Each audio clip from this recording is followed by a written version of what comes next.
Hello, you have a prepaid call from Keith Jesperson, Bruce Davis, Hadden Clark, Robert Barno. What's your friend?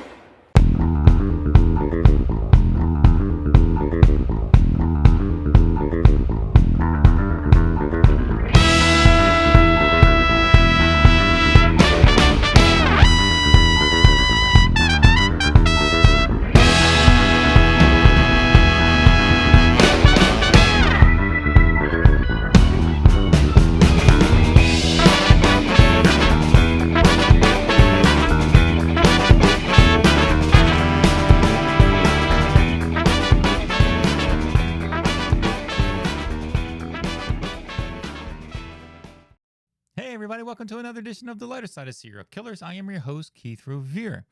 Tonight, we're going to be hearing again from Hadden Clark. If you've seen Michael Bay's new documentary on Hadden, he's a very interesting character. I've known Hadden off and on, I don't know, 4 or 5 years or so. We've been writing back and forth, and he's been on the podcast before. But Hadden wanted to come on to really, I don't want to say tell his story, but explain, I guess, a few things. And you guys can determine if, what Hadden is saying is the truth. Is it not the truth? Is it his version of the truth? Obviously, he has mental illness, which he's well aware of, which he's talked about before. So his reality, we might say, well, that's not lining up to what he said here or what he said there. It might be reality to him. And we might say, oh, well, he's lying about this, or, oh, we might believe every word that he says. We got to remember we're talking about somebody with a mental illness. That's my platform. And bringing awareness not just to mental illness, but how brain abnormalities can cause people to do, horrible things, whether it's the case in this situation or not. It's up to the listener to decide.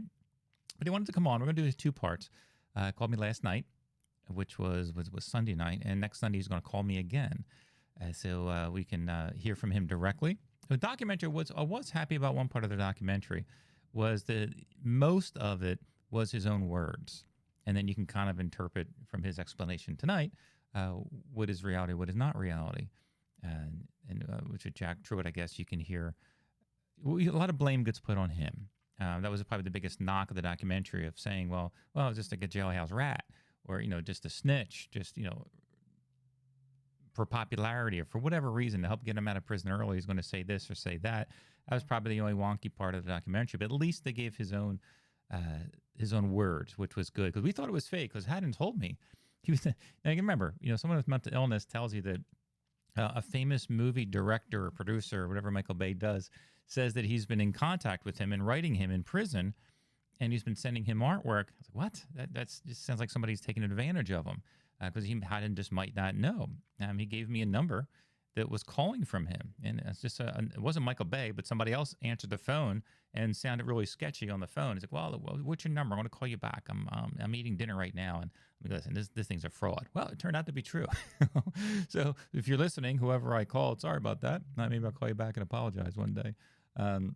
Also, a side note, I chipped my tooth, so you see a little. I'm even going to smile. See a little discoloration right here. Is an old blue cavity, so I'm getting a fun root canal. This Thursday. This Friday. So don't mind. I don't have a big gap. Not missing a tooth.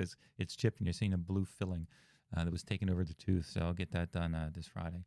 So anyway, we're going to hear a little bit from Hadden tonight, and also we'll do a part 2 next week when he calls Sunday, if he can. Sometimes in prison facilities, you never know. So enough of me babbling. Let's hear from Hadden Clark.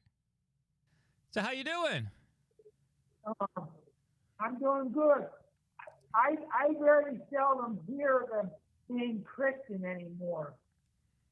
What's that? I did you that Christian artwork. I put that. You're gonna like what I sent you. Oh, cool. I talked about.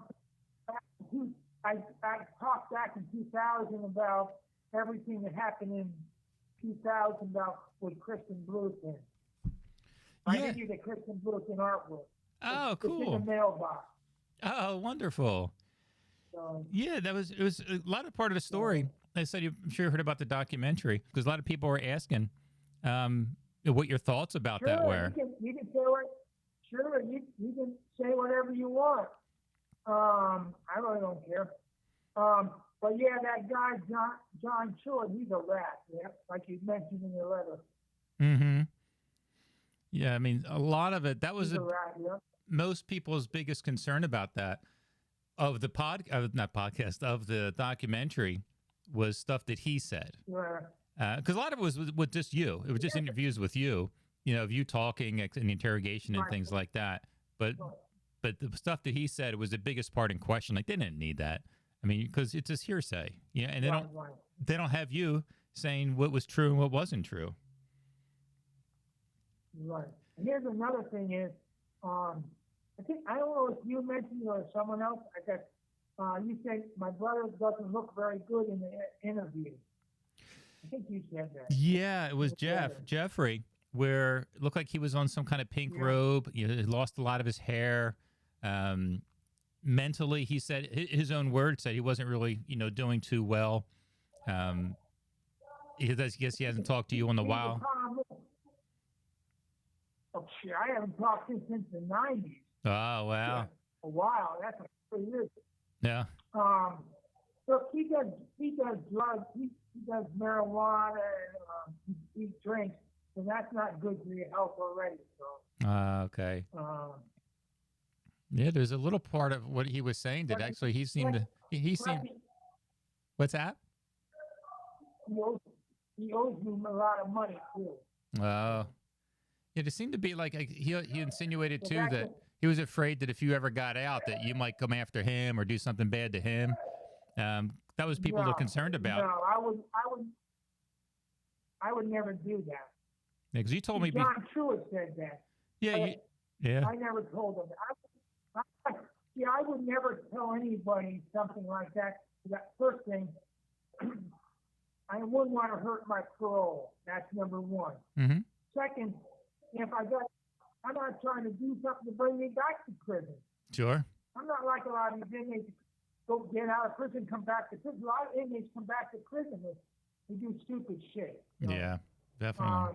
If I got out, I wouldn't be doing something to try to bring me back to prison. Yeah. I want to stay out. So. If you could talk to your brother, what do you think? What do you think you would tell your brother if you seen him or talk to him? Jeffrey, anyway. He ain't coming to visit. He ain't coming to visit me. I don't think he'd come to visit me. I wouldn't even put him on my visitor list if he did, because the only time he did come to visit me back in I think '95, mm-hmm. he was wearing a wire for the police. So, he was wearing. That's another reason why I was wearing a wire for the police. Oh, he was wow. asking me questions for the police, and the police.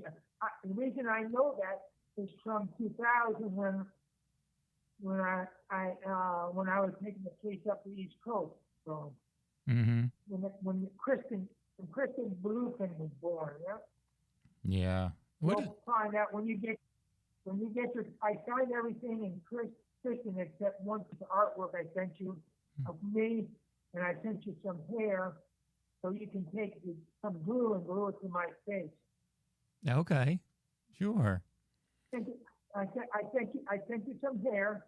I did a drawing of my face, and on the picture, on below the picture, I'm sending you some glue to glue to my face, and I autographed it for you. Oh, okay, that's cool. Whatever, all the other artwork is of Christian, but basically talks about from 2000 to 2000 and March. Okay. Case and stuff and all that. Oh, have an idea what happened between December 1999 till March of 2000. Yeah. Oh, I look forward to it. I'm thinking about 12 pieces of artwork. Oh, okay. And I signed everything Kristen Blue. Yeah, I really don't. The only time I hear that name is if an inmate's really teasing me. Yeah, it was. I've never heard of that. But obviously, I very seldom. Yeah. I very seldom hear the name Kristen.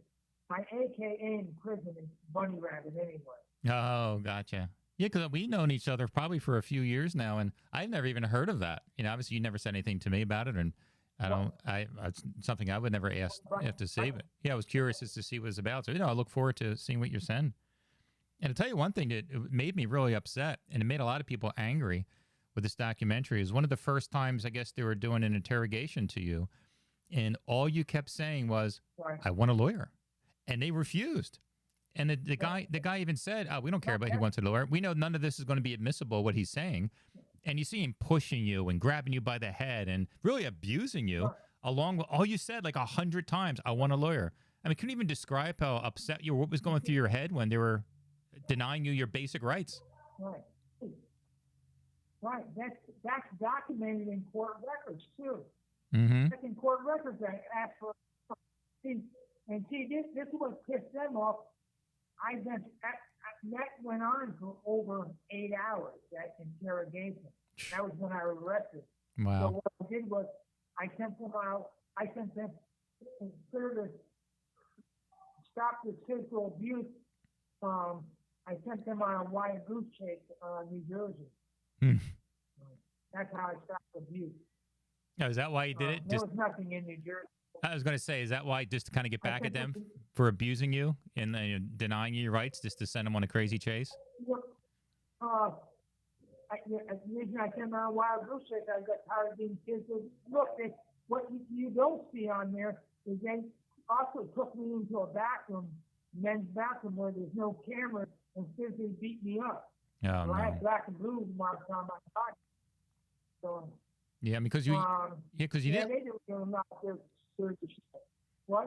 I was going to say, because you didn't look good. I mean, mentally not good. Just with the abuse they were putting you through. And I understand it's an interrogation. You want to, get a little intense sometimes. But I've never seen anything like that. I've never seen anybody denied their rights to a lawyer, or manhandling you, literally manhandling you. I've never in my life seen anything like that before. It was so horrible.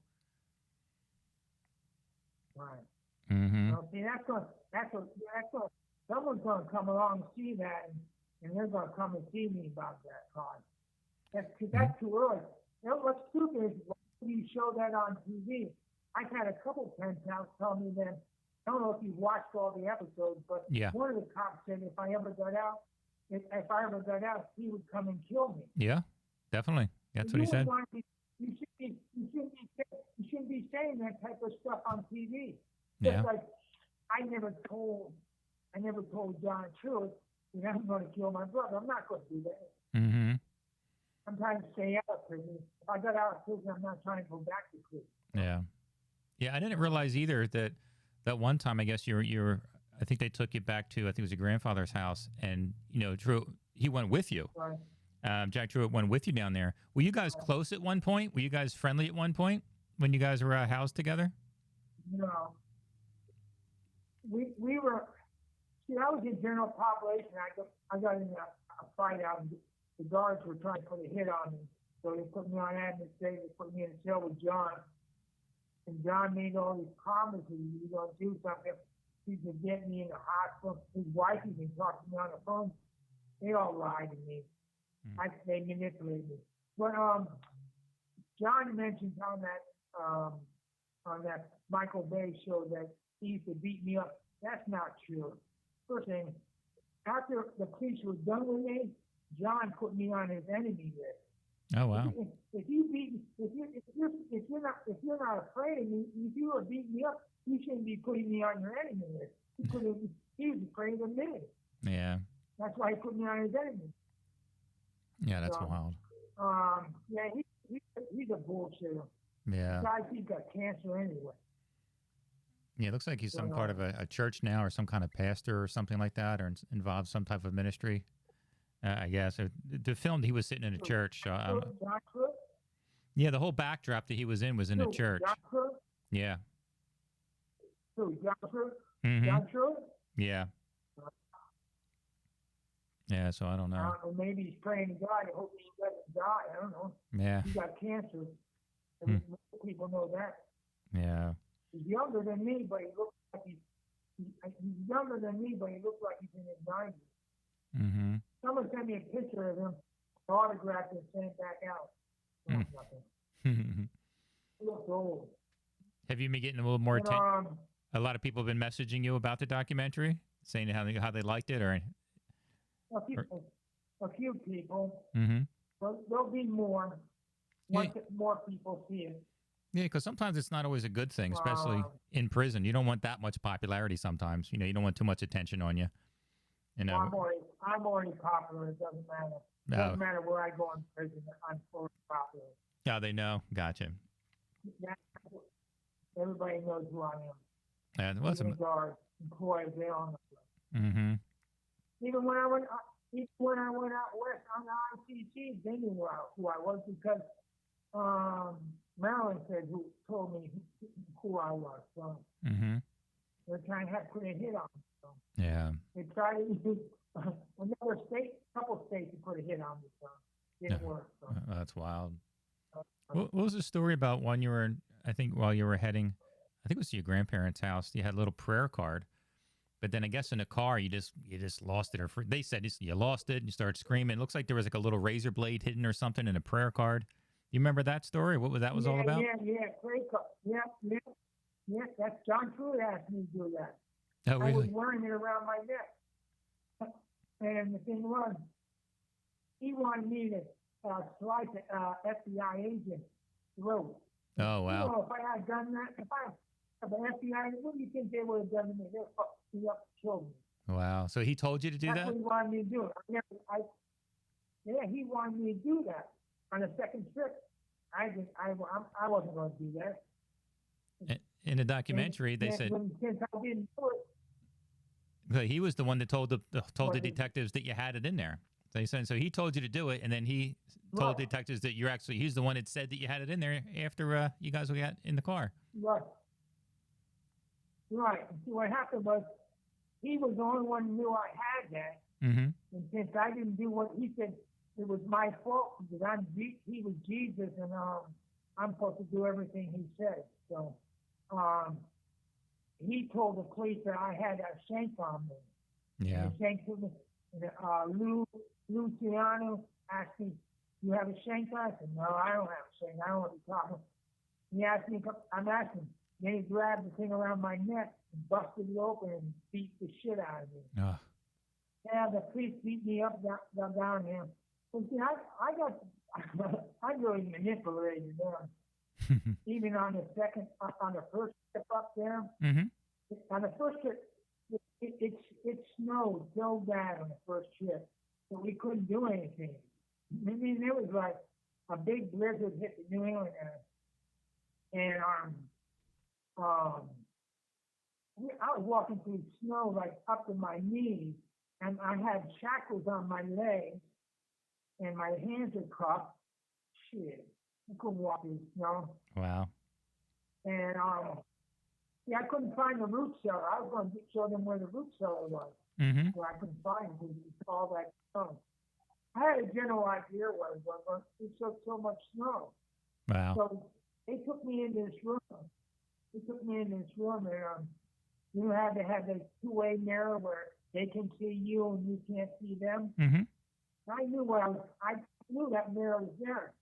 But what happened was, after they stopped interviewing me for about an hour or so, we were going somewhere else. I took off all my clothes, pulled them up real neatly, and I knew they were watching me, so I wanted, and I got butt naked in the position of this. It was dumped in the dunes because I was there the night she was dumped on the beach, so I know exactly who did it and all sorts of stuff. Mm-hmm. And I said, I'm thinking about what they said, "What are you doing? What are you doing?" I'm thinking about what happened in 1974 at Grace Point. Man, I had been full circle. Wow. Oh, that's wild. Because I told him certain things, but I had him hooked there. But see, John told me to tell them that I killed certain people I didn't kill. But a lot of people don't know that. Yeah, I told John about some crimes I'm aware of. Mm-hmm. And he told me to tell the police that I did them, which I never did that. He told me he and his wife told Jack, he and his wife Jackie told me if I did everything that John told me to do, they could get me into a hospital for my mental problem. Gotcha. Which is a lie. Mm-hmm. They manipulated me there. I thought they were trying to help me, which they really weren't. So. Yeah. But he said on the I know a lot of stuff about certain things on the street, and which I was already questioned about on the street, but they don't remember it. When I went to these different areas of like Pennsylvania, they forget how I was interrogated by these other states because I was in the area when these certain incidents happened. Mm-hmm. And what was this, the Jesus thing where he said that you just thought he was Jesus, but didn't you think, did he want you to think that he was Jesus so you would do what he told you to do? What was that all about? He told me to tell everybody that I think he's Jesus. Mm. And making me think I'm crazy, you know. Ah. I was playing the game because I thought he was going to get me to hospital. When he's not Jesus. He's a wolf. I wrote this in my letter for you too. He's a wolf in a sheepskin. Mm.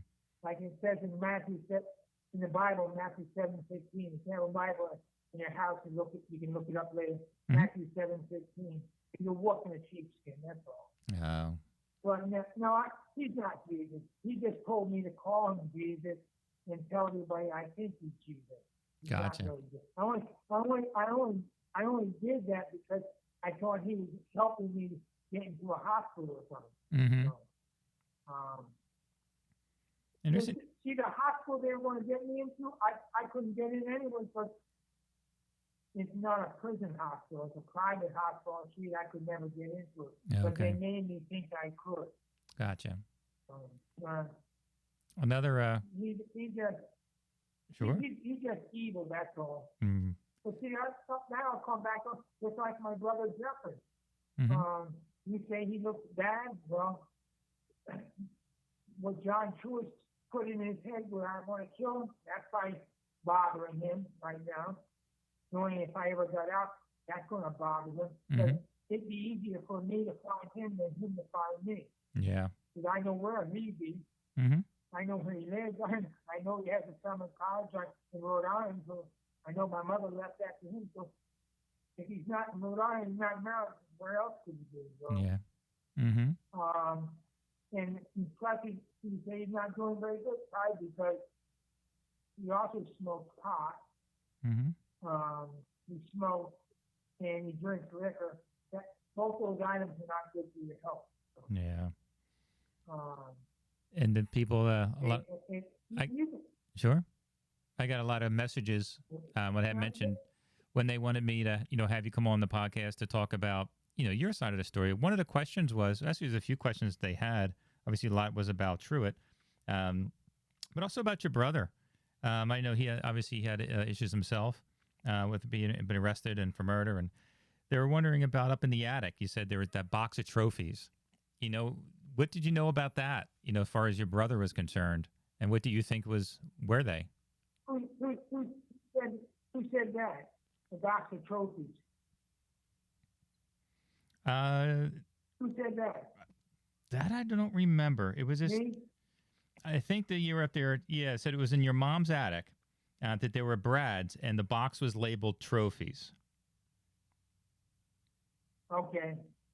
And I think the other one was there was like there's a wheelbarrow, I guess, that they found. I think it might have been in Massachusetts, I believe, where like you let them to, is where they put the wheelbarrow over. They found like Laura's jewelry and things like that. You put the wheelbarrow over top of it. I guess kind of like similar things. They're thinking if it was yours, if it was your brother's. I put a wheelbarrow over Laura, you said?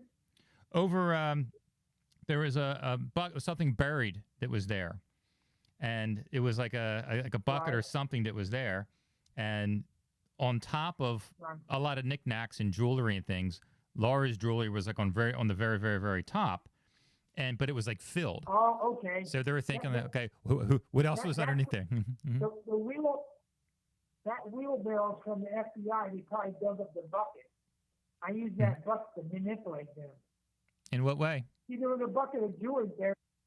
There was a bucket of jewelry buried on my grandfather's property. Mm-hmm. So in order the police dug that up. That's probably what the wheelbarrow's from. That's on Cape Cod. Mm-hmm. I used that bucket of jewelry to manipulate them. Oh, okay. And what was in the? there's a few pieces of jewelry from Laura, Mhm. but most of that jewelry was junk garbage. It was jewelry I had collected over the years. Oh, okay. I got it from my grandmother's, or I got it from nice jewelry. I'm talking just not nice jewelry. But I'm not going to see it. Mhm. That's where I can use it to manipulate things. Mhm. Because I figured John was helping me, which I didn't know at the time. He had no intention of it helping me. Yeah. So I use that as to manipulate them. And what was the one in your mom's attic? Okay? People wanted to know, like, in your mom's attic, the one that was labeled trophies. Do you know what was inside of that? Was that your brother's? It was yours. People had no idea what exactly what that was. It was trophies, like I won for cooking shows and stuff. Oh, okay. I'm a professional. Won trophies, like a trophy, like if you were playing baseball, you win a trophy for MVP or a Super Bowl trophy, something like that. Mm-hmm. I had trophies for cooking contests and stuff. So Yeah. that type of trophy. Not a trophy where I had some lady's head cut off and saved it in a box or something. Yeah. Mhm. Like silence and all. Yeah. I didn't do none of that. I don't eat people like my brother Brad did. And see, the other thing about Brad, if he wasn't on drugs, he would have never done what he did. So Oh, really? he's not a Okay. drug, he was on drugs that day. He Mm. was drunk and he was on drugs. That's why he did what he did. Yeah. Well, But you see that in the news all the time. Mm-hmm. Where people look at those two hockey players that got run over by that car. Yeah. They're dead.